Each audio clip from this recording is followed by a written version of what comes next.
Very good morning, students. Today we're going to start with a new topic, popular struggles and movements. So आज का जो हमारा topic है popular struggles and movement, इसमें हमारा क्या पढ़ेंगे हम इंट्रोडक्शन में क्या है हमारे जो डेमोक्रेसी होती क्या है, क्योंकि पॉपुलर स्ट्रगल जो मूवमेंट किस लिए होते हैं, डेमोक्रेसी के लिए कुछ ना कुछ होता है इसका, राइट। और सबसे पहले आता है हमारा डेमोक्रेसी, क्योंकि डेमोक्रेसी हम चाहते हैं, आज़ादी चाहते हैं, स्ट्रगल इसलिए की जाती है। एम्स क्या हैं उस मूवमेंट के फॉर डेमोक्रेसी के, ठीक है। और establishment of democracy in Nepal, तो हम ये बताएंगे कि इस्टेब्लिशमेंट कैसे हुई थी डेमोक्रेसी की नेपाल में। उसके बाद हमारे इंटरेस्ट ग्रुप, जिसको आप प्रेशर ग्रुप भी कहते हो, कि वो किस तरह प्रेशर डालते हैं पॉलिटिकल पार्टी के साथ मिलके, जहाँ वो सेक्शनल इंटरेस्ट ग्रुप्स हैं, जो पब्लिक इंटरेस्ट ग्रुप हैं, इसके बारे में पढ़ेंगे और इसके फीचर्स के बारे में भी पढ़ेंगे हम। So students, you are learning a civics topics and I am here Ram Singh. So let's start with the topic. So first one is the meaning of word democracy. तो मतलब क्या है word democracy का? Democracy is the government of people, for the people and by the people. Democracy किसके लिए? Government है किसकी? People की. For people है, by people है, लोगों द्वारा बनाई जाती है, लोगों के लिए ही ये गवर्नमेंट होती है। तो बेसिकली ये मतलब है किसका, वर्ड डेमोक्रेसी का। So next one is the aim of movement for democracy. तो डेमोक्रेसी का जो एम था कहाँ पे, नेपाल में, वो क्या था, the Nepali movement for democracy arose with the specific objective of reversing the king's order that led to suspension of democracy. तो नेपाली मूवमेंट कैसे स्टार्ट हुआ था, वो स्पेसिफिक ऑब्जेक्टिव ऐसे थे कि जब राजा ने, वहाँ के राजा ने ऑर्डर दिए किसके, सस्पेंशन ऑफ डेमोक्रेसी, जो उनको हक मिले थे जब वो उनसे छीन लिए, तो वो क्या हुए, उनके एक स्पेसिफिक ऑब्जेक्टिव बन गया और उनका क्या हुआ, स्ट्रगल स्टार्ट हो गया। सो अब हम पढ़ेंगे establishment of democracy in Nepal. तो जो नेपाल में डेमोक्रेसी इस्टेब्लिश हुई क्या थी, जो नेपाल की डेमोक्रेसी है वो स्टार्ट कब होती है, डेमोक्रेसी इस्टेब्लिश इन नेपाल इन 1990। तो जो डेमोक्रेसी कब से स्टार्ट हुई है, डेमोक्रेटिक हुआ था ये, डेमोक्रेसी स्टार्ट हुई 1990 में, कहाँ पे, नेपाल में। किंग वीरेंद्र एक्सेप्टेड, तो वहाँ के राजा वीरेंद्र थे, उन्होंने क्या की थी, एक्सेप्ट कर ली थी। उसके बाद king Gyanendra, the new king of Nepal, was not prepared to accept democratic rule after death of the king Birendra. तो जो राजा ज्ञानेंद्र थे वो क्या थे, नेपाल के नए राजा थे और वो डेमोक्रेटिक रूल को एक्सेप्ट नहीं कर रहे थे। क्यों नहीं कर रहे थे, क्योंकि उनके पिता की जिन्होंने एक्सेप्ट किया था उनकी तो अब मृत्यु होगी, अब ये वो डेमोक्रेटिक रूल एक्सेप्ट नहीं कर रहे थे, जिसके लिए the king dismissed the popularly elected parliament. तो जो पार्लियामेंट थी वो राजा ने क्या कर दी, उसको डिसमिस कर दिया, जिसके कारण क्या हुआ कि वहाँ के लोगों ने अब स्ट्रगल शुरू कर दिया, मूवमेंट बनाना शुरू कर दिया। The movement of April 2006 was the aim at regaining popular control over the government from the king and establish democracy means the government of people. All the major parties of parliament formed a 7-party alliance SPA and called for 4-day strike in Kathmandu, the country's capital. सो बेटा movement जो थी अप्रैल में 2006 में start हुई थी और इस क्या करना था, यहाँ पे रीगेन करना था पॉपुलर कंट्रोल किसका, गवर्नमेंट पे, उनका राजे से छीनना था एक तरह से और एस्टैब्लिश करना था डेमोक्रेसी किसकी, मीन्स मतलब गवर्नमेंट ऑफ पीपल जो थी वो उन्होंने एस्टैब्लिश करनी थी। तो तब क्या हुआ था, जो मेजर पार्टीज थी पार्लियामेंट की, उन सब ने क्या बनाया, एक 7-पार्टी अलायंस बनाया जिसको SPA कहते हैं, और उन्होंने क्या किया था, 4 डेज की स्ट्राइक करी थी, कहाँ पे, काठमांडू में करी थी। और काठमांडू क्या है, काठमांडू नेपाल की कैपिटल सिटी है।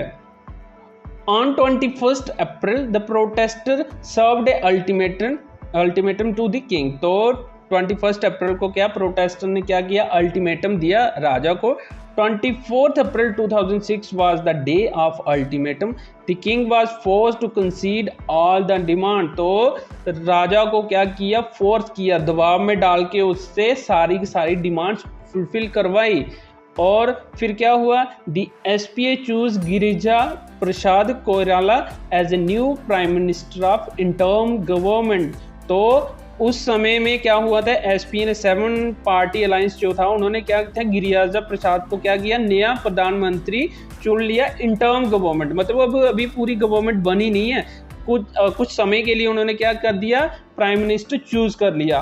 Parliament passed laws taking away most of the power of the king, तो पार्लियामेंट ने कुछ ऐसे लॉ पास किए जिससे क्या किया, राजा से उन्होंने बहुत सारी पावर्स ले ली। The struggle come to known as a Nepal second movement for democracy, तो ये जो मूवमेंट, ये जो स्ट्रगल हुआ था, इसको क्या कहा जाता है, इसको कहा जाता है Nepals second movement for democracy.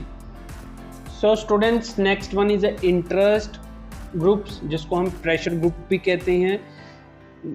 Sectional interest group and public interest group means interest groups, तो जो प्रेशर ग्रुप्स होते हैं, जो मतलब एक तरह से पॉलिटिकल पार्टीज की तरह मिलके, जो उनके साथ मिलके क्या करते हैं, गवर्नमेंट पे प्रेशर बनाते हैं। यूजुअली इंटरेस्ट ग्रुप का मतलब, ये जो सेक्शनल ग्रुप्स क्या होते हैं, इनका क्या मकसद होता है, अगर इंटरेस्ट ग्रुप की बात करें तो वो क्या करते हैं, seek to promote the interest of a particular section और ए ग्रुप ऑफ सोसाइटी, तो वो क्या करते हैं, उनका एक पर्टिकुलर इंटरेस्ट होता है, जब वो पर्टिकुलर सेक्शन या ग्रुप के लोगों के बारे में, सोसाइटी के बारे में क्या करते हैं, उसके बारे में इंटरेस्ट को लेके चलते हैं।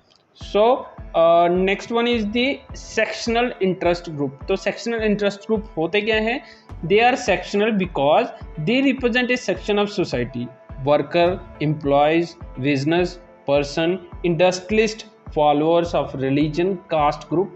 तो क्या है, सेक्शनल इंटरेस्ट ग्रुप कौन से हैं, वो एक पर्टिकुलर सेक्शन को बिलोंग करते हैं, जो पर्टिकुलर सेक्शन के इंटरेस्ट को लेके चलते हैं, जैसे कि वर्कर हो गया, एम्प्लॉय हो गया, बिजनेस वाला हो गया, पर्सन हो सकता है इंडिविजुअल, इंडस्ट्रियलिस्ट हो सकते हैं, जो फॉलोअर हो सकते हैं रिलीजन के, किसी एक धर्म विशेष के हो सकते हैं, किसी एक पर्टिकुलर कास्ट ग्रुप के हो सकते हैं।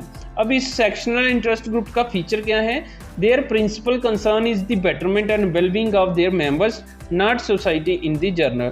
जब हम सेक्शनल इंटरेस्ट ग्रुप की बात करते हैं तो उनका मेन मकसद क्या होता है कि अपने लोगों की बेटरमेंट मिले, अच्छा उनको वेलबींग मिले टू ऑफ देयर मेंबर्स, जो उनके मेंबर्स होंगे उनके बारे में वो पूरा सोचेंगे, बट पूरी सोसाइटी इन ए जर्नल वो नहीं सोचेंगे, पूरी सोसाइटी के बारे में नहीं सोचेंगे, बट वो पर्टिकुलर अपनी सेक्शन के बारे में सोचेंगे, चाहे अपने रिलीजन हो गए, इंडस्ट्रियल ग्रुप हो गया, वर्कर्स के बारे में, एम्प्लॉयज़ के बारे में, या पर्टिकुलर बिजनेस वाले होंगे तो बिजनेस के बारे में वो क्या करेंगे, इंटरेस्ट लेंगे और उसके बारे में ज़्यादा सोचेंगे। सो next one is a public interest group.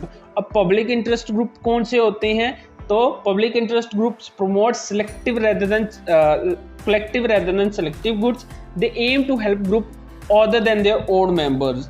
तो क्या होते हैं पब्लिक इंटरेस्ट ग्रुप, क्या प्रमोट करता है, वो प्रमोट करता है कि सबको साथ लेके चलना है, ना कि एक पर्टिकुलर गुड्स या एक पर्टिकुलर सेक्शन या एक पर्टिकुलर सोसाइटी को लेके, जो फॉलोअर ऑफ एक पर्टिकुलर रिलीजन को लेके चले।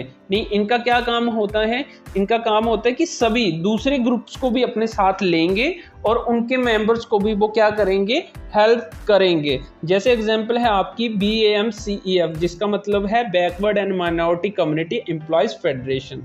तो इसमें क्या होता है, जो बैकवर्ड या माइनॉरिटी कम्युनिटीज होती हैं उनकी एम्प्लॉयज फेडरेशन है, और ये हेल्प करती है उनको लेके, और जरूरी नहीं है जब बैकवर्ड और माइनॉरिटी कम्युनिटीज के लिए ये क्या करती हैं, इनका इंटरेस्ट क्या होता है, इनका इंटरेस्ट होता है सोसाइटी एज ए जर्नल, ना कि सेक्शन एज ए जर्नल। ठीक है, एक पर्टिकुलर सेक्शन को नहीं बिलोंग करेंगे, ये सोसाइटी में सबका ध्यान रखने की कोशिश करेंगे। So students, let's recap this topic. सबसे पहले हमने डेमोक्रेसी के बारे में पढ़ा कि वर्ड डेमोक्रेसी होता क्या है। उसके बाद aim of movement for democracy in Nepal, तो एम्स जो मूवमेंट के डेमोक्रेसी में वो क्या थे, सेलेक्टिव थे, रीजन क्या था। उसके बाद हमने इस्टेब्लिशमेंट किसका हुआ, डेमोक्रेसी जो नेपाल में हुई थी उसका, राजा के ऑर्डर वगैरह आए और उसके कारण ये हुआ, ये सारा का सारा इसमें ही हमने पढ़ा है। इंटरेस्ट ग्रुप्स, जिसको आप प्रेशर ग्रुप भी कहते हो, इसमें क्या होते हैं, सेक्शनल इंटरेस्ट ग्रुप होते हैं, एक पब्लिक इंटरेस्ट ग्रुप होता है। सेक्शनल और पब्लिक इंटरेस्ट ग्रुप इजी है, आपको आसानी से समझ में आ गया होगा। That's all in this topic. Thank you all, thank you for support.